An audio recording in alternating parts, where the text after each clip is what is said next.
Okay, so with this, I'll just brief again. So first thing that we had discussed is being a doctor, he was reluctant initially because the first thing that medical profession teaches a doctor is not to get too involved with the clients, right? So this guy, Bernie, had gone out of that comfort zone and he started to intermingle with his clients, treating them as a person rather than just a mechanical body which needs to be repaired. Okay, so because even he says that in a machine also you cannot repair it completely. There would be some loopholes. So that is the second thing that he started accepting, that he cannot always repair everything in anything. So he had taken an example that out of 10 people, he can only heal 2 people, 8 he still could not. The reason for that is explained in the second chapter. This is the one thing that he had again learned. Attachment is a need for ownership, and when you are detached, is a sense of appreciating that need, that love. And the second thing that he has said is there is no need to hurry or force. Everything is occurring in its own perfect sweet time. Now there are people who are coming to you. They can come to you by for example, for time of 1 month, 2 month, 3 months, 6 month, 1 year down the line. We should not just think that everybody would move at a pace which you have decided. Every person has their own pace. Every person has their own time. They have their own space. So we have to give them that idea of their time and their space when we are dealing with them. Another example he had taken is he had given a client a time that he might live for 3 months. But this guy ended his life. He committed a suicide within 2 days because he thought the doctor is not would not be able to even heal him. There is where he lost. Then there were few examples in which he had given a time that he might live for just 3 months, but that person had lived for 5 beautiful years. So every person has their own timelines. Why attachment detachment is, as we discussed earlier, that he was attached to the disease, not to the person. But when he started attaching to the person, he was again losing himself. There is where he had to learn the detachment, that that person is there only for a limited time in his life. He would not be there all through, or Dr. Burney cannot be there all through in his patient's life.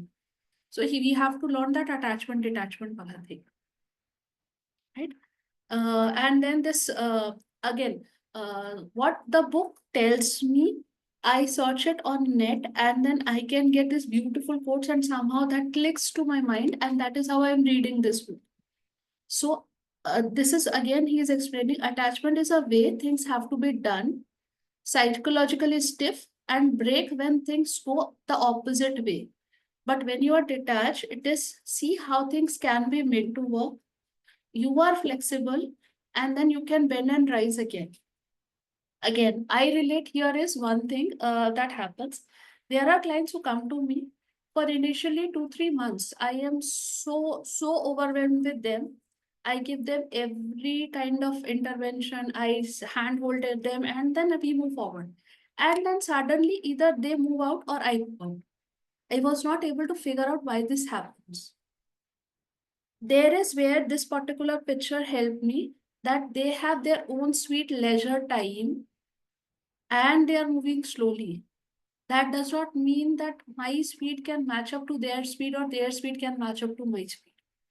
So I have to slow down with some, I have to move fast with some. Some people can align with me. This is what I could feel from this attachment detachment part. Okay. Then now all this is mentioned in the first chapter of this particular book. Please read the first chapter. It is really, really interesting. And how do we achieve it is the second thing. I mean, till this part, first chapter, he's just being a listener, is listening to everybody's story. But now he has started to share his experiments. So, what he started to do is he started to create a particular process which does not fit all, but it was helpful for him. So the next quote that I like was, the best way to make something happen is to predict it. Right. So when I am expecting that I might fall sick when I'm traveling, is the time when I'll definitely fall sick. If I'm traveling with a happy zone that I am happy and I'll get whatever I want to achieve, probably let me travel with a thought that I'll get a rainbow. Might be it'll rain and I get a rainbow. So it's best to make something happen is to predict that that is going to happen. This is what placebo effect or faith we can come up with. So there was this a doctor friend of him who had given three ways of going with the placebo effect. One, meaning of illness experience for patient altered in positivity. That means if you give your patient a positive thought, is the time when that patient can understand his illness and he can experience it or accept it beautifully. That was one thing that he did. Second was that attach him to a support or a caring group. In this, he had named that group as EACP. So that was a group in which he had put most of his clients so that they can support each other and come out of the miseries they are facing. The last was patients sense the mastery and control over illness when they are ready and their doctor is ready simultaneously. So it's a hand holding from both ends. See, you are holding the hand of the patient, but the patient is still keeping his palm open. Even he has to clutch the hand for both of us to work together. That's what he had mentioned this way, right? One-sided, we cannot work. Now, this is the next thing, open-minded or exploring the creativity. So another quote that he had mentioned is, believe it before you see it.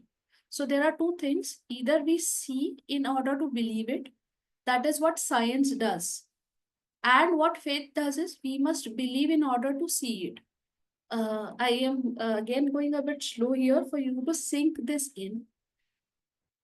If we want to believe something, we have to see it. For example, we have to see a chair, then only we can think that, yes, this is a chair and we can sit on it. There is another option that we must believe in order to see it is God.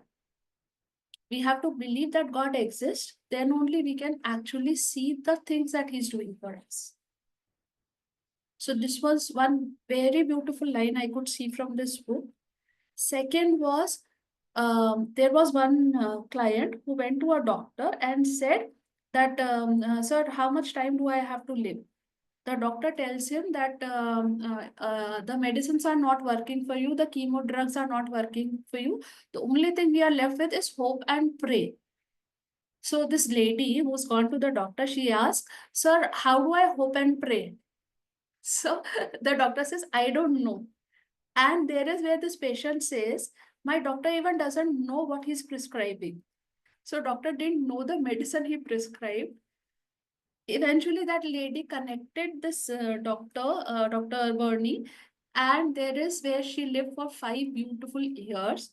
So patients, this is what we mentioned by doctor didn't know the medicine he prescribed was very beautiful example for me, right? Now, there was another case in which, another doctor, he said that you might have just very less time to live. And the very next day, we lost that patient. So that is how this cancer thing works. So patient do the things to prove what their doctor thinks is right, or just to make the doctor right, is another thing that I liked in this book. The next thing was, healing is not a coincidence. Like, there were many examples. Out of say 100 people, there were 20 people who recovered, right? So there were fraternity in American Association which was saying that probably that was just a coincidence or it was a miracle. It never is a miracle. It is always the effort of that client and the doctor and the healing group which made that miracle happen. So this is what I could feel. It is not a coincidence that 4 of the 6 letters in health is the first 4 letters are heal. This is one thing that I loved the most here. right? So still more to read, still we are clinging on to it. But so far, I really wanted to discuss these things that I really learned from this book. So, book per se, I am done with the presentation. I am opening the session for the further discussions. Anything, guys, you want to share? Any takeaways? Any thoughts?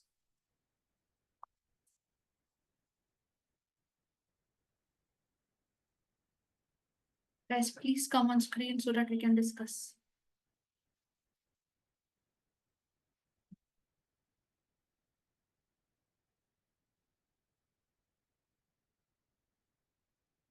Yeah, Priya, Angel, Jyoti, Nalini, Prasanna ma'am, please come on screen.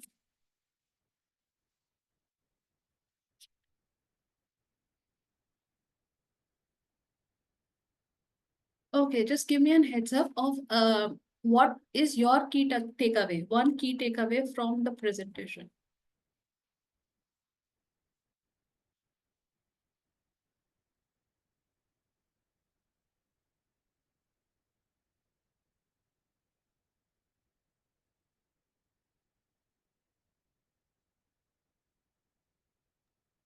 The mindset and the belief system. Awesome. Any particular example, Tanya ma'am? Mm,